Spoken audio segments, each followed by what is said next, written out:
Assalamualaikum warahmatullahi wabarakatuh. Balik lagi sama gua Badri Capslock. Kali ini sob, kita kedatangan lagi nih salah satu abang-abang dari Jakarta Barat.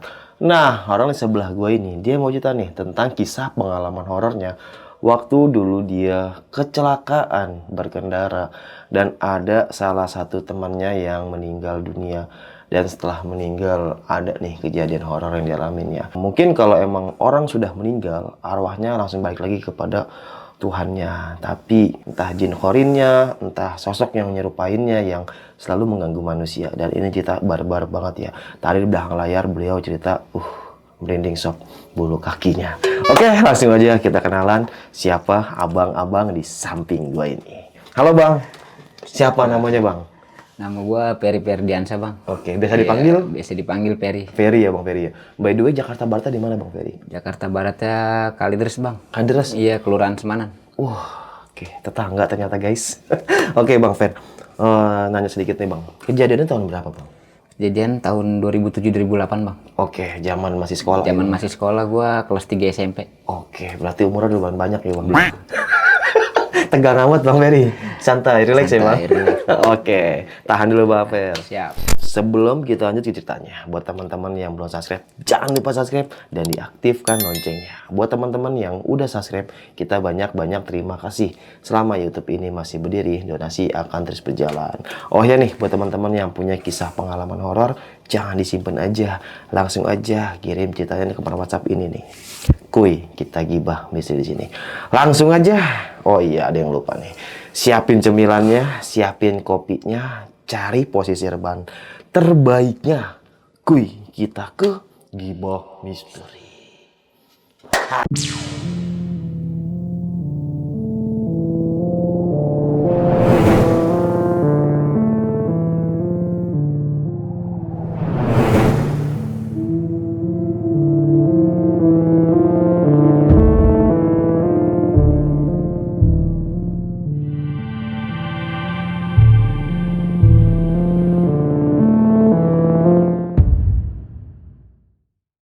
Halo Bang Ferry, Halo, gimana nih Bang? Mas. Oh iya lupa nih. Sebelum kita masuk ke ceritanya nih Bang ya, karena ini kita cerita almarhum yang udah meninggal, jadi Iya, Bang. kita doakan ya Bang ya, semoga beliau diterima di sisi Allah Subhanahu Wa Taala, Amin. dimudahkanlah segala urusannya di sana, dan kita yang di rumah juga selalu dalam keadaan satu riat dan selalu perlindungan Allah Subhanahu Wa Taala. Amin. Ayo Bang Fer, silakan bisa kirim Al-Fatihah buat beliau Bang, biar teman-teman nanti ngikutin di rumah. Al-Fatihah. Bismillahirrahmanirrahim.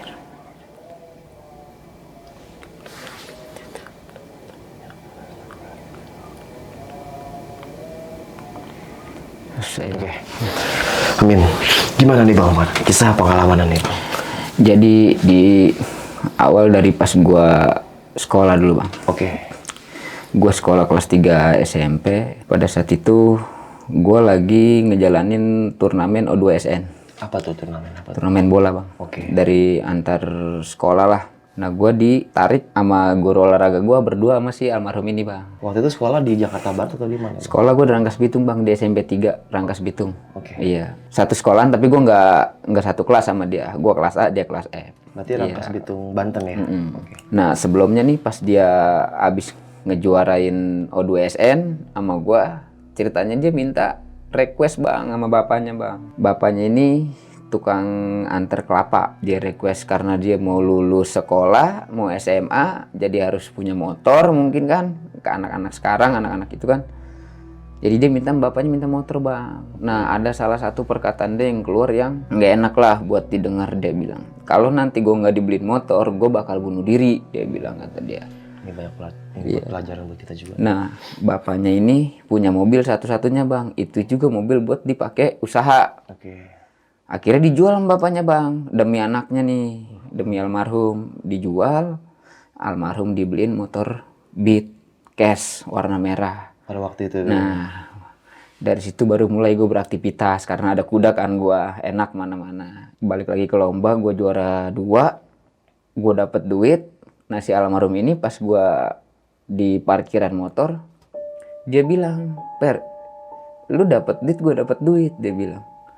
kita beli sepatu bola di Kebayoran Lama Per, kata dia. Kan Kebayoran Lama kan murah-murah. Belum, ya paling sekian-sekian lah harganya. Oke, besok kita gas, saya bilang kan. Nah sorenya dia datang ke rumah gua nih bang. Si almarhum ini. Si almarhum ini mau ngapel dulu ceritanya karena megang duit kan. Dia masuk, dia ke rumah gua, ketemu nenek gua lagi ngayak beras nih. Nenek-nenek zaman dulu bang. Dia standarin motor, dia jalan dapat 2 meter, motor itu jatuh. Kaget nenek gua bang. Kata nenek gua, motor jatuh katanya, bangunin.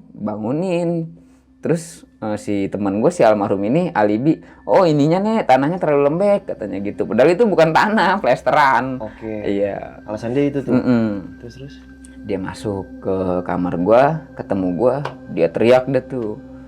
Tidur aja lu katanya. Orang udah ada janji juga mau ke rumah si Ella sama si Nindi gitu kan. Cewek gua sama cewek dia. Besoknya kita ke Kebayoran, jadi lu besok nginep di rumah gua, dia bilang kata dia ya kan. Nah nenek gua nggak ngasih nih bang, nenek gua ngedenger obrolan kenceng itu. Nenek gua masuk kamar gua, Ceng ngomong bahasa Sunda sama gua, tapi gua bahasa Indonesiain aja bang. Kalau mau ngopi, mau ngerokok, mau ngapa-ngapain di sini aja, gitu. Karena nenek gua udah punya feeling dari pas lihat motor itu datang bang. Akhirnya dia minta makan sama gua bang, makan dong gua kata dia kan. Gua bilang, ambil di rak, lu kayak siapa aja lu makan kudu disuguh-suguhin. Nah dia jalan ke rak gua nih, bawa kamar gua ke timus nih bang.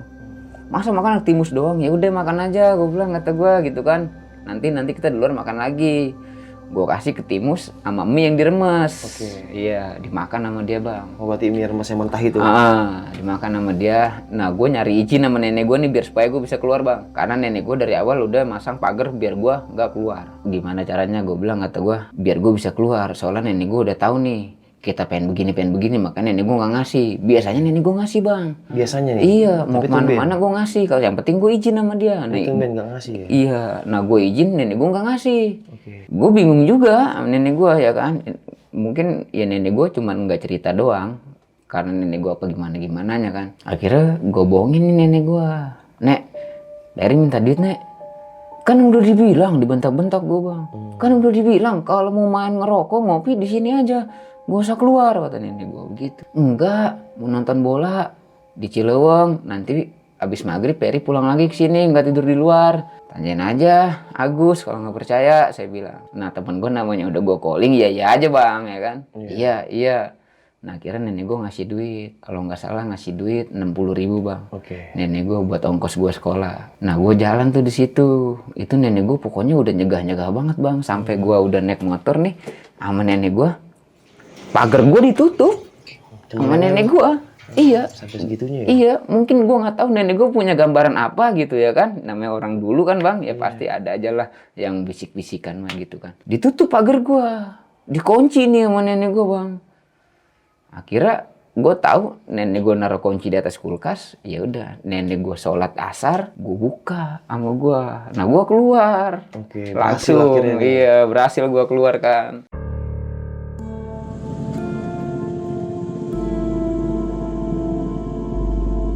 Dapat 200 meter, 200 sampai 300 meter lah ya kan. Kucing bang, loncat bang. Di depan lu? Iya. Ini lu bawa motor sendiri atau berdua? Berdua. Oh, udah sama si almarhum nih? Sama si almarhum. Si almarhum bawa motor. Oke. Gua bonceng. Kucing lewat nih. Kenceng banget bang. Dari pinggir jalan itu ya kan. Gua berhenti mendadak. Almarhum berhenti mendadak. Gua turun. Takutnya kucing tuh kelindes bang. Oke. Akhirnya nggak ada kucingnya. Ngelewat doang, bayangan doang begitu.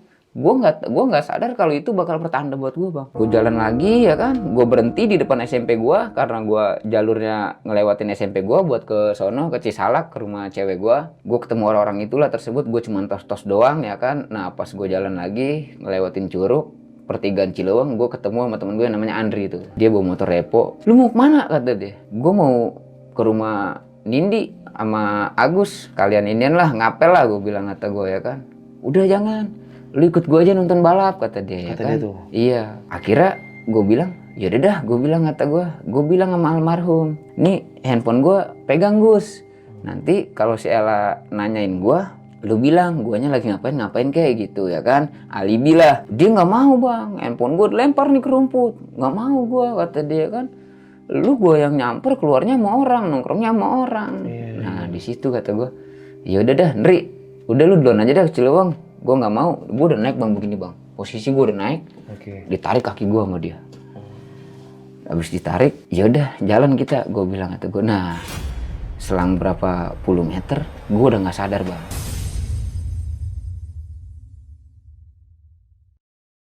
Apa tuh? Udah nggak sadar posisi gue di motor. Oh, lu sama si almarhum naik motor berdua? Iya. Terus? Nggak sadar gue. Lu diboncengin? Iya, gue diboncengin. Posisi gue nggak sadar. Gue nggak tahu gimana itu gue bisa nggak sadar. Ngebut kalau saksi mata bang, yang cerita jelas ke gue. Dari situ pertigaan situ gue ngebut kenceng bang. Ada di sub samping sini ya kan. Petugas jalanan, dia teriak, itu anak sekolah, kebut-kebutan, bawa depannya bawa anak kecil, belakangnya gendong monyet. Ngeliat lu berdua gitu? Iya, ngeliat gue berdua begitu bang. Terus gue lanjutin ngebut. Depan gue mobil, gue selip mobil, depan tikungan, keluar motor Supra, double disc injection. Ngadu gue sekenceng-kencengnya bang, kecepatan 80. Duh. Hancur motor, ringsek, udah nggak ngebentuk bang. Terus? Suami istri itu meninggal di tempat, termasuk gue karena gue udah dicek nadi apa semuanya, katanya gue udah nggak ada. Gue dipinggirin jalan, ditutupin daun gue, semuanya bertiga sama ini. Nah yang diurusin almarhum. Wah, karena gila, berarti lu udah tepar semua? Tepar, disebut meninggal gue bang. Sempat disebut Demi meninggal? Allah disebut meninggal gue di situ. Si almarhum yang diurusin bang, karena si almarhum masih ngerespon kehidupan. Dia masih muntah, ngeluarin ketimus, ngeluarin emih, sekalipun campur darah. Makanya si almarhum dibawa duluan. Dan lu udah dianggap meninggal waktu itu? Meninggal, dianggap meninggal gua. Terus. Waduh, gila. Dibawa si almarhum ini pakai mobil, adalah mobil lewat diberhentiin mau dia nolongin ya kan. Dibawa si almarhum ke rumah sakit. Nah setelah dia dibawa, baru gue dibawa juga nyusul. Awal pun gue nggak dimasukin ke IGD bang, depan teras jenazah. Oh, udah dimasukin jenazah. Kenapa gue dibawa ke ruang perawatan? Karena orang tua gue nggak percaya kalau anak gue udah meninggal bang. Orang tua gue kekeh, minta anak gue dikasih perawatan dulu ya kan. Karena orang tua gue namanya feeling orang tua ke anak masih kuat lah bang ya kan. Dibawa gue ke ruang perawatan bang, namanya ruang anggur. Kalau si almarhum udah duluan di ruang nanas. Dibawa ke situ gue nggak ada respon, disebut koma gue ya kan, 2 hari koma. Gue cerita masuk ke dalam koma nih bang. Itu gue posisi gue di koma, penonton mau percaya atau enggak, tapi ini yang gue alamin bang. Iya. Itu gue di situ putih bang semua. Putih gimana maksudnya? Putih, nggak ada apapun. Oh, yang lu lihat putih semua? Iya, pas kondisi gue koma. Karena semangat hidup gue tinggi, gue masih banyak beban, orang tua belum gue senangin ya kan. Akhirnya alhamdulillah gue bisa kembali bang. Pas sadar, gue lihat di sini keluarga gue rame lagi pada nangis, separuh lagi pada ngaji yasin ya kan. Gue sadar begini, gue lihat nyokap gue nangis. Pas gue sadar dipeluk nyokap gue ngamuk bang. Ngamuk di situ? Ngamuk nggak jelas gue. Ada tabung oksigen gue tendang, oksigen gue cabut, impusan gue cabut sama gue, tangan gue berdarah ya kan. Gue nggak mau kata gue, begini gue bilang kata gue. Yang gue mau ketemu temen gue mau ketemu kawan gue, Agus gue bilang kata gue ya kan. Pada saat itu Agus masih hidup, masih dalam perawatan bang. Oh, sama-sama dirawat. Iya. Terus? Datang emak bapaknya, keluarganya ke sini karena kondisi gue nggak stabil ya kan. Gue ngamuk terus. Jadi si keluarga almarhum datang ke gue, nenangin gue. Dia bilang ke gue bahwa si almarhum ini baik-baik aja kondisinya. Udah yang penting Peri gak usah pikirin Agus baik-baik aja, Peri pikirin Peri aja. Biar sembuh kembali, biar bisa main bola lagi apa gimana, kata dia gitu kan. Tenang aja, gak usah dipikirin. Nah padahal si orang tua si Agus itu ngomong bohong bang, cuman buat nenangin gue doang. Padahal si almarhum lebih parah dari gue bang. Dia kondisinya. Iya. Ada teman sekolah gue nengok ke gue kan, ceweknya dia, teman dekat gue nengok. Pertama dia nengok ke ruang nanas ke si almarhum, baru nengok ke gue, dan dia cerita ke gue. Apa tuh? Almarhum parah Per. Iya. 20% bisa kembali katanya. Dia bilang begitu. Mulai ini nih bang gue. Kepikiran langsung tuh ada tuh. Iya. Dia bilang kemungkinan cuman 20% doang karena si dokternya ini udah bilang si almarhum dibawa pulang. Karena kalau kata bahasa medisnya mungkin halus, kalau kita bahasa kitanya mah ya udah tinggal nunggu waktu doang bang. Iya, histeris gue di situ bang, nangis bang.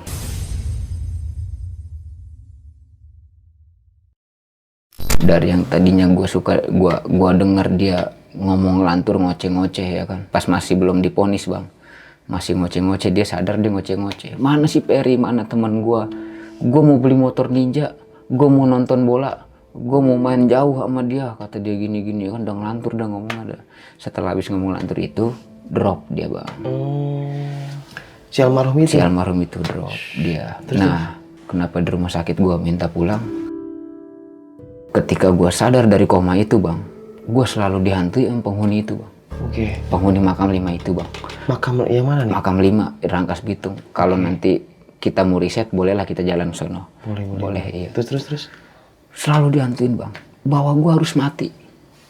Ini setelah lu di rumah dirawat nih? Itu masih di rumah sakit gue. Oh, masih di rumah sakit? Iya, masih dirawat. Terus? Gue harus mati, gue harus ikut dia, ikut penghuni itu. Di bawah akhirnya gue tiap malam gue ngamuk nggak jelas. Terus karena saudara gue juga tahu, gue di rumah sakit sering didatang-datangin penghuni si makam tersebut. Ya akhirnya gue dirawat di rumah, dibawa pulang ke rumah bang.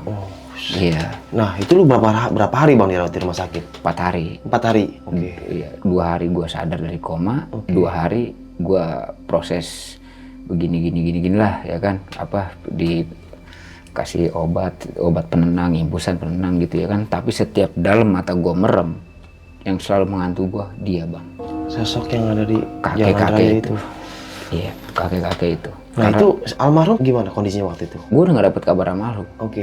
Karena si orang tua ini punya komitmen, segimana almarhum jangan dikasih tahu ke si Peri. Karena si Peri takutnya beban, jadi dia lebih parah. Gitu bang. Saling menutupi dulu ya. Saling menutupi. Sama keluarga juga. Ketika keluarga gue nengok si almarhum, keluarga gue ngomongnya gue nggak kenapa-napa. Meskipun sekalipun kaki gue bengkok gini bang. Ini kaki gue kan bentuknya begini. Ini ngebalik begini. Kuping gue robek. Mata gua robek ini bekas jahitan karena udah puluhan dia. Masih ada sisanya. Masih ada sisanya. Ini kuping gua robek, ini gua sampai nongol. Ini gua kan karena korban. Nah, pas gua udah sampai, gua udah dipulangin di rumah karena gua takut bang, bener-bener takut itu gua. Takut bener-bener dibawa sama si penghuni makam 5 tersebut karena emang itu di situ menurut ceritanya bang, setiap tahun dia minta tumbal bang, nggak pernah lewat. Di jalan raya itu? Iya, kita bisa riset ke sono bang. Kalau emang ini, iya next time. Terus bang? Setiap tahun dia minta tumbal. Nah, pas di tahun itu kebenaran gua orangnya bang. Terus kondisi yang keluarga ini yang saling tabrakan itu, yang lawan lu ini bang, meninggal di tempat kalau meninggal di tempat bang. Posisi dia mau kondangan. Alhamdulillahnya anaknya nerima, namanya musibah gitu ya. Musibah yang ada yang tahu. Gua pulang ke rumah. Nggak lama, selang 2 hari, almarhum pulang ke rumah juga bang. Iya, mungkin karena udah diponis begitu sama dokter kan, pulang ke rumah. Nah gue di rumah ngejalanin pemulihan nih bang, pemulihan kaki, tangan ya kan. Terus ini gue biar nggak trauma, psikis gue selalu gue didatangin orang-orang yang bisa lah gitu kan. Karena memang mereka orang tahu, dia sering ngomong ke orang tua gue, si Peri jangan ditinggal sendiri sama keluar dari rumah bang. Karena memang jelas, gue sebutin aja bang, biarin bang. Emang udah banyak korbannya gitu. Si penghuni makam 5 ini jelas ngikut gue bang di situ bang, nungguin gue bang. Di rumah lo? Nungguin gue di rumah gue bang. Terus? Itu banyak gangguan dari yang ngerintih. Kalau yang ngerintih itu ya gue nggak bisa simpulin ya, mungkin si ibu sama si bapak itu kali ya. Gue di kamar nih bang, gue habis sholat maghrib. Gue disuruh nyokap gue sholat maghrib. Habis sholat maghrib, habis tahiyat akhir, gue mau doa amalan, gue denger ngerintih bang.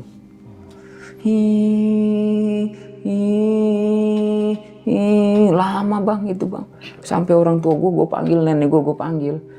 Takutnya gue cuman salah dengar ya kan. Jadi yang mastiin biar nenek gue ajak nenek gue, nek sini nek, ke kamar Peri dengar suara ini, masih bersuara bang. Ngerintih itu, tapi dari luar, dari depan jendela gue, ngerintih kesakitan bang. Kata nenek gue, Ya udah tidur di rumah, di kamar nenek aja. Peri jangan sendiri, kata dia gitu. Ya kan. Ya udah, gue tidur situ. Nah selang ke besokan harinya lagi,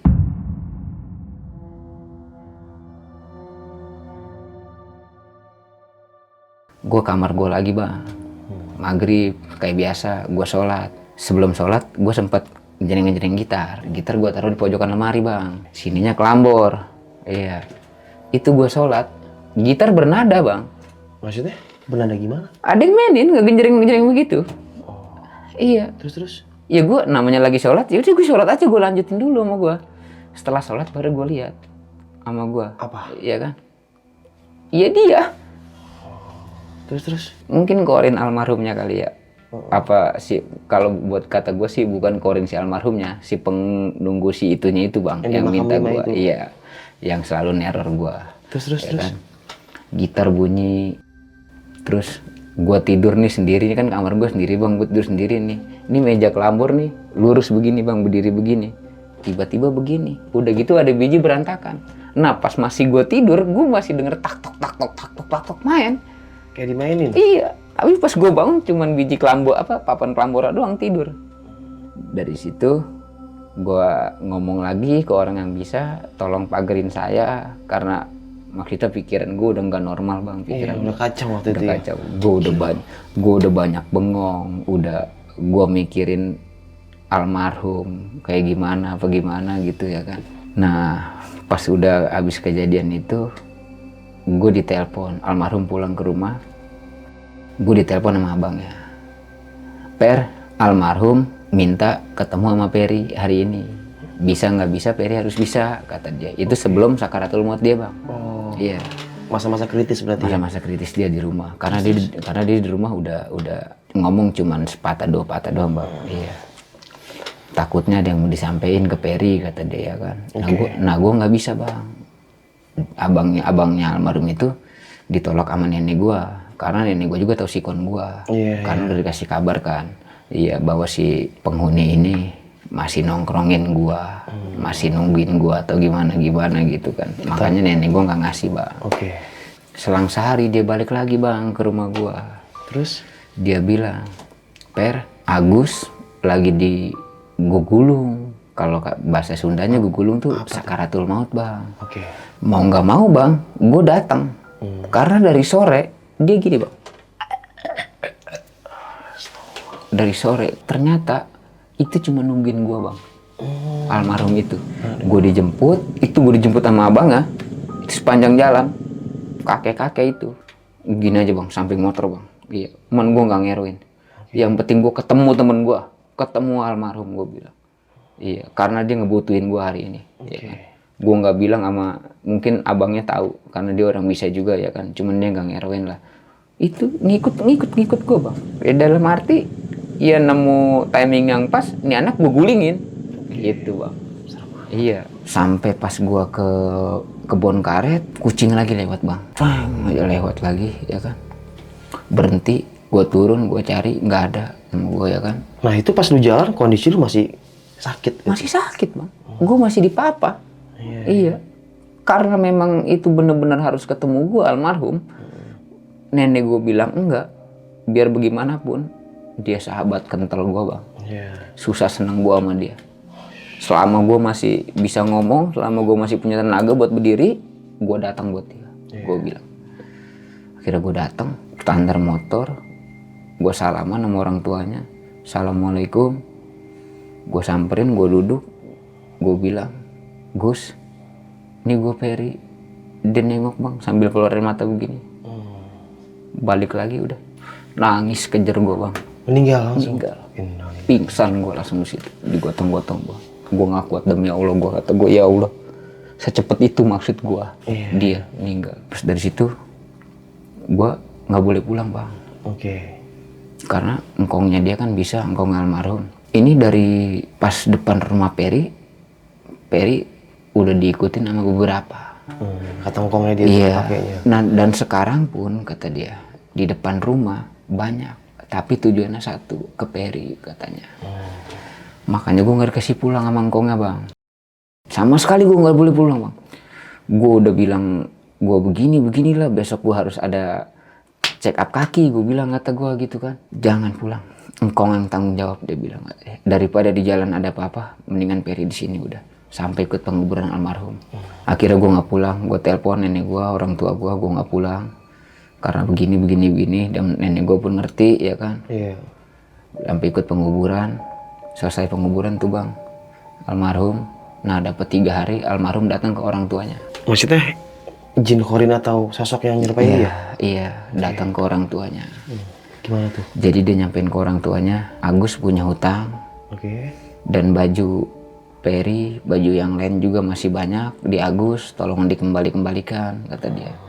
Nah yang tahu hutang-hutang itu katanya cuma Peri, makanya gue dipanggil sama orang tuanya dia. Orang tuanya dia cerita sama gue 4 mata bang. Jadi ibu malam didatengin almarhum, almarhum bilang tolong bayarin, tolong kembaliin sangkutan begitu ya kan.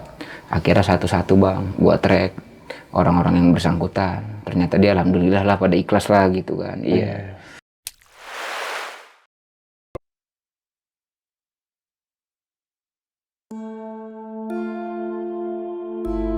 Dapat 7 hari dia datang ke gua bang. Almarhum ini sosok ini. Iya. Dia datang dalam mimpi, dalam apa? Dalam mimpi atau dalam langsung ketemu gitu? Gue ngeliat langsung. Sebelumnya gue di mimpi, tapi pas gue bangun beneran dia ada. Oke, gimana tuh Di awalnya situ dia posisi nunduk, ngerintih, kesakitan bang. Dan gue di situ masih berani ngejawab karena gue pikir dia sahabat gue bang. Gue bilang kalau lu mau nengokin gue, cuma sekedar nengokin, nggak apa-apa. Gue bilang.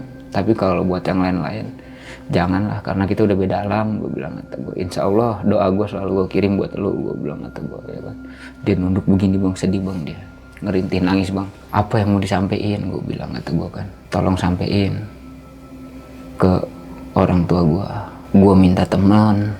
Minta teman? Iya. Kata dia? Iya. Terus? Gue kesepian di sono, nggak ada umur sebaya gue, kata dia bang. Di situ gue lebih langsung, gue takut bang. Bahaya Iya banget kan? itu asli. Iya. Pas dari situ, pas dia ngomong itu, gue panggil abang gue yang bisa. Pas dia ngomong begitu, itu gue skip bang sama gue, karena gue udah takut, udah takut lah hati gue lah ya kan. Dihilangin dah tuh sama abang gue. Apa tuh dihilangin?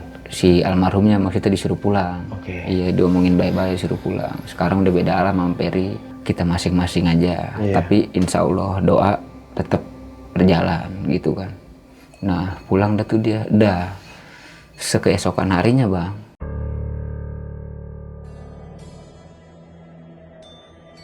teman gua masuk kesurupan. Kesurupan? Iya. Di mana tuh kesurupan? Almarhum. Di rumahnya atau di rumah lu? Di rumah dia, alamatnya di Ancol. Oke. Di Bale dia kesurupan. Dia masuk cuma mau bilang dia minta temen yang deket, terus yang kemarin akrab sama gua, ya berarti itu orangnya gua bang, yang ditargetin. Pengen ngajak lu meninggal juga? Iya, serem buat amat nemenin tuh dia bang. Nah di situ gua laporan sama orang tua gua bang, bahwa gua dipinta sama penghuni makam 5 sekaligus sama almarhum. Di situ, wah kabut orang tua gua bang, karena orang tua gua juga banyak nanya sama orang pesantren, dan orang pesantren itu jawabannya bener. Anak ibu memang lagi lagi mau dipusasin buat dibawa. Oke, sama penghuni situ diincar. Iya. Terus? Akhirnya gua sama orang tua gua cuti, gua ngambil libur, gua izin sama sekolah gua dibawa ke Pasir Sereh, Pandeglang. Sekarang masih ada engkong, namanya Engkong Atim kalau nggak salah. Iya. Gua di situ seminggu bang. Diobatin. Terus standby di situ selama seminggu. Iya. Karena emang bener nyata. Teror itu emang bener nyata. Gue dipinta, diobatin gue, psikis gue dibalikin. Maksudnya gue di situ itu pas udah kejadian almarhum meninggal, kondisi kesadaran gue blank bang. Gue kayak orang gila. Iya. Kayak orang ngelamun gitu. Kayak orang ngelamun begitu bang. Jadi kayak yang apa ya? Kayak udah separuh diambil lah. Ini gue.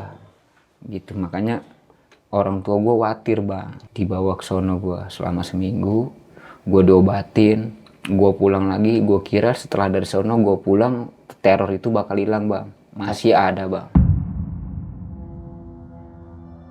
Si kakek-kakek ini, si yang penghuni makam 5 ini datang bang, lewat mimpi gua. Kalau lu mau selamat, lu lemparin duit koin ke situ. Lu bacain Al-Fatihah di pohon itu. Duit koin. Maksudnya ke situnya mana nih? Makam 5 tempat gua kejadian. Kalau dulu nih bang, dulu kalau sekarang belum berubah ya. Oke. Dulu gue sempat nyari kayu buat ngeliwat ke situ. Kenapa itu makam disebut makam 5? Itu ada satu pohon berdiri, cabangnya 5 bang. Makanya disebutnya makam 5. Nah cerita terdahulunya ada santri 5 orang ketabrak sama mobil. Nggak ada keluarganya, nggak ada yang ngurusin, dikuburin sama warga situ. Satu lubang 5 orang. Tumbuh pohon itu 5. Jaga. Dari cerita warga sekitar. Dari cerita warga situ. Oke. Dan setiap tahun pun nggak lolos, pasti ada tumbal di situ bang. Yang kecelakaan di Yang jalan. kecelakaan di situ. Terus. Dari situ gue udah dibawa kemana-mana sama mama gue ya kan. Ternyata gue masih diteror. Kira gue ke kobong pesantren Mama Oton. Dipagar badan gue, dipagar semua rumah gue ya kan. Karena memang sosok itu, korin-korin itu kata dia masih ada berkelilingan di rumah gua gitu ya kan bang. Udah gitu gua sering dengar suara ngerintih. Kalau yang ngerintih itu gua yakin itu bukan almarhum, karena ini rintihan cewek. Jadi si ibu itu bang. Iya, si ibu itu, si suami istri itu, karena mungkin karena dia masih punya anak kecil kali ya kan. Dia ngerintih terus bang, hampir tiap malam bang, tiap habis maghrib dia ngerintih terus. Iya. Terus. Sampai nyokap gua dimimpiin juga, nyokap gue suruh lepasin gue. Lepasin gimana nih? Udah ikhlasin gue. Oh. Buat diambil sama tuh si penghuni makam 5 itu. Orang tua gue nggak mau, nggak terima. Makanya orang tua gue kesana sini ngejak buat ngobatin gue gitu bang.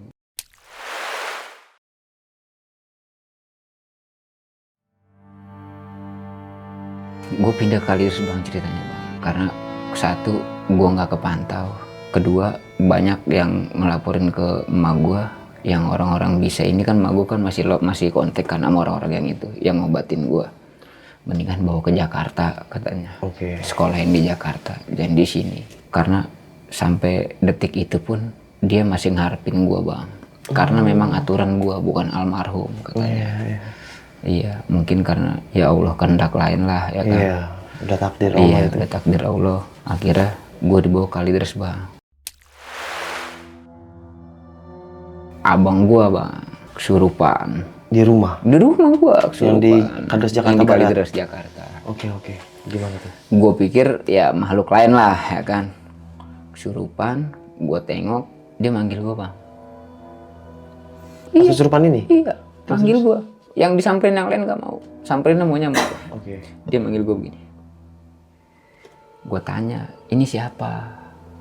Abah, emak, gue bilang, kata gue gitu kan. Apa sih om?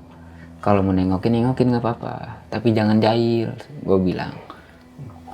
Kata dia, gua Agus, dia bilang. Wah, almarhum di Agus.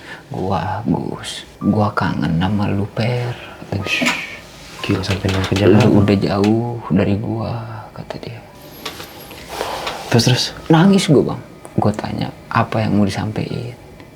Gua nggak ada yang gua sampaikan. Gua cuma mau ngobrol sama lu. Gua kangen sama lu, dia bilang. Kan dikeluarin nih sama bang ipar gua nih.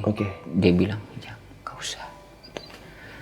Kalau udah lepas, keluar sendiri. Kata dia? Iya, kata dia. Wah, terus? Gerbang gua nangis nggak berhenti bang itu bang. Karena sampai gue di Kalideres, dia datang bang. Karena kangen sama gue. Di sisi lain pun mungkin gue udah lupa. Gue jarang ngirimin doa buat dia bang. Dan akhirnya gue ngerokok, gue ngopi. Ada sedikit senyuman dari dia bang. Senyum, kata gue. Kok senyum sih lu? Gituin kan sama gue kayak ngobrol biasa. Main kelambor yuk katanya. Iya, main kelambor. Akhirnya gue pinjem kelambor sama tangga bang. Itu abang lu masih kesurupan? Masih kesurupan, yang main kelambor abang gua. Iya, gua main kelambor sama dia bang. Gua main kelambor, tak, udah larut malam. Gua bilang, Gus, ini udah larut malam. Gua bilang, abang gua juga kasihan, udah lemes. Nanti Insya Allah gue datang ke makom lu. Iya gue jarah. Mohon maaf kalau emang gue lupa sama lu. Karena selama ini gue di Kalideres, gue juga banyak disibukin sekolah, freelance, gue bilang kata gue. Kalau emang gue harus minta lu gue datang ke sono, gue bilang kata gue ya kan. Itu pun gue nggak bakal mau nemuin keluarga lu. Gue bilang, gue yang gue tuju langsung ke makam lu. Nangis juga dia bang, nangis, abis nangis, dia peluk gue, dia keluar. Keluar sendiri? Keluar sendiri, nyampein gitu doang. Nah, penampakan yang gue lihat bahwa firasat gue itu korinnya dia. Jadi pas posisi gue pusing banget bang. Oke. Posisi gue pusing, kacau ya kan. Tiba-tiba itu di depan gue almarhum bang. Tapi almarhum dengan raut muka, tenang, seolah-olah dia nenangin gue bang. Oke. Karena emang posisi itu gue banyak masalah bang, banyak tekanan. Itu masih sempat gue ngomong bang sama dia bang. Sosoknya gimana bang? Hancur kah atau masih berbentuk dia? Sosok nggak hancur bang. Oke. Kayak kita lah, biasa lah. Oke. Begini, nggak, maksudnya nggak bentuk pocong, nggak bentuk kuntilanak. Iya, cuman memang mukanya rada nggak jelas gitu kan bang. Iya. Masih sempat ngomong gua sama dia, kenapa lu nongolin lagi ke gua? Kita udah beda alam, gue bilang. Lu bilang gitu? Iya, gue bilang gitu. Kita udah beda alam. Kalau buat nengokin nggak apa-apa, tapi lu jangan sampai nampakin, apalagi masuk kayak ke abang gua begitu. Karena abang gua iga jarang bang, jadi mudah dimasukinnya. Oh. Iya. Udah gitu, udah hilang begitu aja ya kan. Gue masuk kamar, datang lagi bang. Tapi bukan si bentuk si almarhum. Apa tuh? Si kakek-kakek itu bang. Ke Kalideres masih sampai bang. Wah, naik apa tuh setan? Gila, terus Demi Allah gua nggak bohong bang. Bentuknya tetap masih sama kok, dia masih konsisten. Sampai masih dulu. mau ngebawa gua. Oh, gila. Iya. Terus? Ya itu gue nggak bisa sendiri. Gue panggil lah bang ipar gue yang bisa. Karena bisikan dia begitu. Lu ikut. Maneh kudu ikut. Suaranya bang. Gue panggil abang gue. Karena gue juga takut bang. Iya. Geter gue badan. Gue panggil abang gue. Akhirnya sama abang gue suruh minum air. Udah sekarang biarin nongkrong dah. Katanya. Nongkrong biar tenang maksudnya gitu. Biar lepas ini. Iya.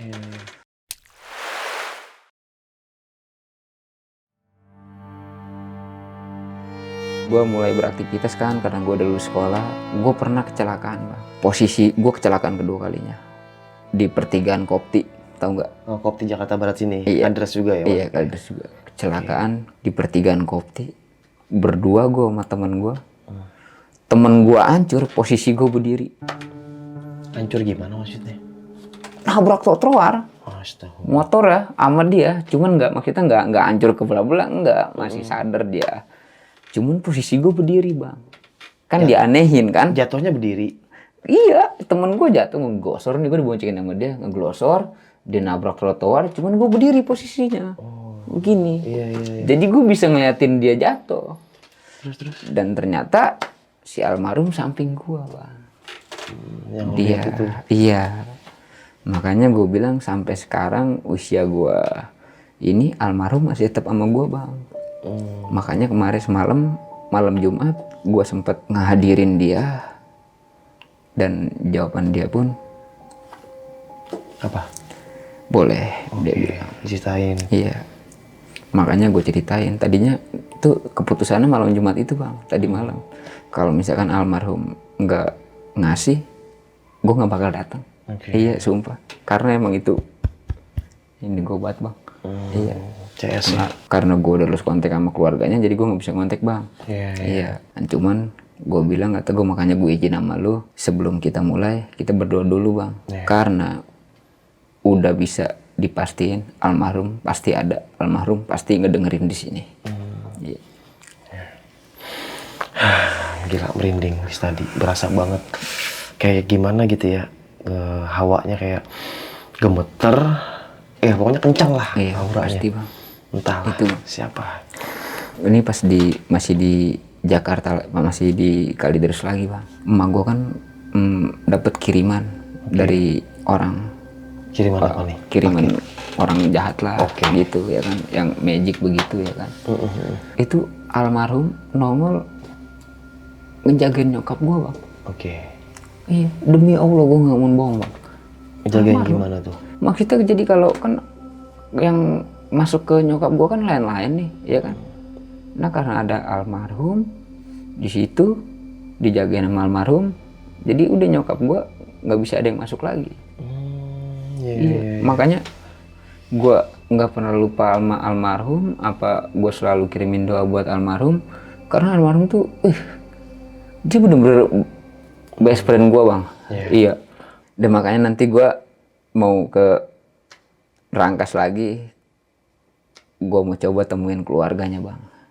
Buat Iya. apa tuh? Ya maksudnya gua mau lihat responnya. Oke. Iya, respon keluarganya. Karena waktu itu setiap gue samperin keluarganya, itu keluarganya selalu histeris bang. Ini anak gua dia bilang. Selalu ingat itu Iya, ya? jadi gue dibilang anak ya bang. Emaknya udah gini lah, ya kan, gara-gara kejadian itu. Jadi gue dianggap anak kan. Tiap datang gue, ini anak gua, disuguhin apa aja bang gue bang, sama emaknya. Kemana aja kata dia. Kemana aja nak, baru kesini, mama kangen gini-gini. Itu yang bikin gua nggak kuat itu di situ bang. Sedihnya gua bilang kata gua, wah bener-bener ini perdana gua cerita di sini bang. Iya. Dan merinding banget sumpah Bang Fer.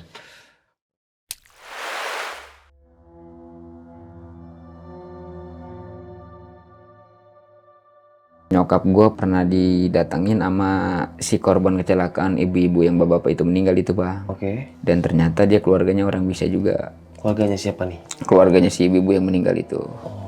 Orang bisa juga. Dan dia nyampein ke emak gua, si Peri jangan dilepas, harus selalu dipagerin kalau masih dirangkas katanya. Karena mau sampai kapanpun dia tetap dikejar, Kata keluarganya? kata keluarganya. Terus? Jadi si ibu yang meninggal sama si bapak yang meninggal ini nyampein ke keluarganya begitu. Makanya nyokap gue diundang suruh sono bang. Kerangkas ini? Iya, buat ngejelasin itu. Terus? Demi keselamatan gue juga kata dia ya kan. Datang nyokap gue ke keluarganya ya kan, dikasih wejangan juga, gue dikasih air juga, dikasih suruh mandi juga. Nah kata kuncinya itu, kata keluarga yang si ibu yang meninggal ini, karena anaknya didatengin sama ibunya, suruh sampein ke keluarga gue bahwa gue ini ibaratnya number wahid lah yang harus Diselamatin waktu itu? iya. Wah gila. Orang tua gue datang sono bang, daerah Cipanas. Datang, orang tua gue udah diceritain gitu, dikasih air minum, dikasih air buat mandi juga, ada kembangan juga. Selama anak ibu masih dirangkas, jangan los Apa nih? jangan dibiarin aja gitu, main kesana main sini gitu, jangan dibiarin. Iya, kondisi gue udah depresi, gue udah nggak pernah ngomong apa-apa bang, cuman ngikutin kesana sini aja udah. Maksudnya lu kayak orang pelangap-pelongo gitu? Depresi gimana nih maksudnya? Iya, pelangap-pelangap ngomong sih, kalau diajak ngomong sih gue masih nyambung. Oke. Cuman kalau udah nggak ada obrolan, gue bengong bang. Bengongnya itu gue mikirin almarhum kejadian bareng sama gue, main bola sama gue, makan bareng sama gue bang. Oke. Iya kan, gimana nggak ngenesnya gue bang? Iya. Iya kan, meninggal pun bareng sama gue bang. Karena mungkin Allah masih sayang sama gue, ditarik gue hidup. Dikasih Dan kesempatan. padahal di situ ponisnya gue udah meninggal, pas pada ngegeletak di jalanan gitu bang,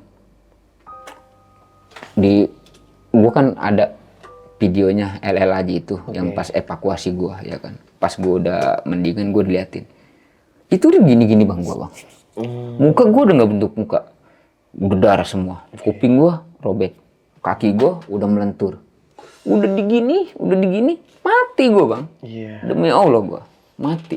Si ibu itu udah jelas mati, si suami istri itu motornya aja bentuknya udah bulat. Iya. Diangkat nanti gue nih yang masih petugas nih sama yang warga juga, pinggir dibarisin, daun pisang deret. Situ ada videonya. Ini korban yang udah meninggal, kata dia. Yang masih selamat yang ini nih, kata dia. Buru-buru bawa ini. Itu masih ada bang videonya lu masih megang? waktu itu? Gue nggak tahu deh dokumentasinya di sana bang. Oke. Mungkin nanti kalau gue riset, gue tanya-tanya. Kalau petugas sama yang sama, mungkin dia ada megang. Karena itu saksi hidup. Oke. Karena udah lama kejadiannya ya. Iya. Nah nih Bang Ferry, setelah kejadian kecelakaan itu kan sebelumnya kan nenek lu kan punya firasat nih kalau lu keluar itu ya jangan keluar sampai kunci gerbang pun dikunci kan sama nenek lu kan. Nah setelah kejadian itu nenek lu bilang apa? Maksudnya nenek tuh ngelihat kalau kalian tuh apa, diikutin apa, atau kalian tuh mukanya pucat atau apa gitu. Pas kondisi gue udah sadar, Iya. nenek gue ngomong. Ngomong apa tuh? Nenek gue tahu. Si almarhum dari perjalanan sampai ke rumah gue, dia bawa aki-aki. Ngongkong itu. Si almarhum ini si Agus. Oh, jadi makanya setelah itu nenek lu nggak ngizinin lu keluar. Nggak ngizinin. Bahkan nenek gue tahu firasat si kakek-kakek itu mau ngapain, nenek gue tahu. Iya, karena nenek gue orang dulu bang, bisa lah. Iya, firasat Iya. apa? Firasatnya dia lah atau hatinya itu ya. Oke. Tahu nenek gue pas gue udah pulih dah, dia cerita lengkap sama gue. Kenapa awal mulanya emak katanya nyegah gitu. Oh, jadi lu dirangkas tinggal sama nenek waktu itu. Sama nenek bang. Oke. Nah, untuk keluarganya si almarhum ini nih bang. Nah, setelah lu udah sadar gitu kan, akhirnya almarhum dimakamin tuh ya. Nah, itu sempat ada miskomunikasi gak atau udah hilang gitu aja atau emang masih silaturahmi sama keluarga? Gue masih silaturahmi bang. Oke. Karena gue dianggap setelah itu gue dianggap anak sama dia. Oh, yang tadi itu Iya, ya. dianggap anak sama dia. Bahkan dia sampai keluarganya sampai bilang kalau bisa Ferry tinggal di sini, papa, ibu yang ngurusin semuanya. Iya. Saking deketnya ya. Iya, saking deketnya. Nah nih Bang Ferry, setelah kejadian, ya ini bisa dibilang kejadian yang gak bisa dilupain Bang seumur hidup. Nggak bisa lah. Nah, punya pesan-pesan gak buat teman-teman di rumah nih, setelah mendengar kisah lu yang lu alamin nih? Untuk pesan-pesan yang di rumah, apalagi yang sekarang nanti nonton, ya utamain kita berdoa lah. Terus yang kedua, kita dengerin orang tua. Kalau misalkan orang tua udah bilang jangan atau apa, kita ikutin. Karena orang tua itu manjur, keramat ibaratnya. Iya, nggak pernah meleset omongan dia. Satu lagi kita, emang kalau kita mau emang ngelewatin jalan raya apa, jangan pernah nyepelein kesafetyan motor bang. Pakai helm. Iya. Pakai helm, pakai safety yang lainnya lah. Jadi seenggaknya kalau misalkan kita kalau kita pakai safety nggak terlalu parah. Dan kisah pengalaman lu ini ya bisa diambil lah gitu ya Bang. Iya. Entah dari kesalahannya, entah dari kelalaian, entah dari segi positifnya ya banyak banget yang diambil. Iya. Pokoknya merinding sob. Nggak, kayaknya aura di sini tuh kayak gimana ya, kencang banget sih. Kenceng bang. Iya bang. Nggak tahu lah entah siapa yang hadir, entah siapa yang datang. Yang pokoknya berat bawaannya terus merinding. Beneran deh. Intinya pesan gue gitu aja sih bang. Lu dengerin omongan orang tua lu. Ridhonya Allah, ridhonya orang tua. Oke. Karena pada saat itu kalau memang gue nggak ngebangkang, gue ngedenger omongan orang tua gue, sampai sekarang mungkin sahabat gue masih di sini. Iya. Gue masih berdua sama dia, masih berjuang berdua buat maksudnya buat keluarga, buat nyari duit, buat nyenengin orang tua. Gue masih sama dia. Susah senang bareng-bareng. Itulah sahabat. Oke sob, mungkin sekian nih kisah pengalaman horor yang dilakukan sama Bang Ferry ini. Bisa kita ambil segi positifnya, buang jauh-jauh negatifnya. Jadi balik lagi, kemanapun kita berada, dimanapun kita berada, jangan lupa selalu baca doa dan selalu beribadah kepada Tuhan yang Maha Kuasa. Dan buat teman-teman yang di rumah, yang mau berangkat kerja atau pulang kerja atau mau kemanapun itu, jangan lupa selalu baca doa sebelum kita berkendara. Dan jangan lupa, jika lelah ya istirahat, jika rindu ya temukan. Rindu lagi ya, pokoknya kita harus berhati-hati dan lebih safety first ya, bener kata Bang Ferry. Ketika bawa motor ya pakai helm, pakai sepatu, setidaknya ketika nanti kecelakaan amit-amit ya kita bisa mengurangi sebenarnya, bukan berarti pakai helm harus selamat, enggak, minimal mengurangi karena apa ya, banyaklah terjadi kecelakaan yang nggak pakai helm, ketika jatuh terbentur palanya pecah. Seenggaknya kalau pakai helm terbentur kan masih ada ini kan, kecuali kalau jatuhnya tuh fatal dan wah itulah ngerinya berkendara dan beresiko. Jadi buat teman-teman yang para pejuang keluarga, para pekerja yang setiap hari naik motor atau naik mobil, tetap berhati-hati. Ingat, jangan ngebut-ngebut naik motor. Lampu merah, udah berhenti, jangan terobos. Ada kereta, jangan diterobos. Ingat, ada keluarga yang menunggu di rumah. Ada anak, ada istri, ada keluarga pokoknya yang menunggu di rumah. Kecuali mantan, jangan ditungguin. Bercanda. Oke, sampai jumpa di kisah selanjutnya. Wassalamualaikum warahmatullahi wabarakatuh. Bang, thank you banyak ya. Oke, Bang Minum Badrul. dulu Bang Ferry. Siap. Ini hanya properti. Mungkin di next kalau teman-teman mau request Bang Ferry cerita lagi, ada kisah pengalaman beliau waktu di rumah sakit, Nanti langsung aja kolom di komentar, komen. Merinding sob tadi di belakang dan sekarang merinding. udah serem. Dadah.